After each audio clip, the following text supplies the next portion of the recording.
আসসালামু আলাইকুম ওয়া রাহমাতুল্লাহ। সবাই কেমন আছেন? আশা করি ভালোই আছেন। আমি আবার আরেকটা নতুন ভিডিও নিয়ে আসলাম। আমাদের এখন দোকান ওপেন করতেছি, সব খাবার টাবার পাক হয়েছে, এখন নিয়ে আসবো। আর আমি এই চ্যানেলে নতুন, আমাকে সবাই সাবস্ক্রাইব করবেন। এই যে এখন আমাদের খাবার সব পরিবেশন করুন, নিয়ে আসো আস্তে আস্তে।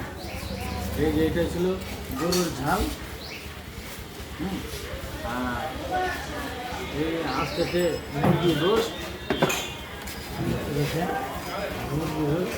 এখন আমরা কিছুক্ষণ হচ্ছে পাক হয়েছে, এখন আমরা এই লাঞ্চের দোকানদারি করবো। এই যে আমাদের স্পেশাল কাচ্ছি এই এখন নামলো, ধোয়া উঠতেছে ভরপুর ভরপুর। আমাদের বিরিয়ানিটাও দেখেন, বিরিয়ানিটাও গরুর বিরিয়ানি, বিরিয়ানিটাও এখন নামছে।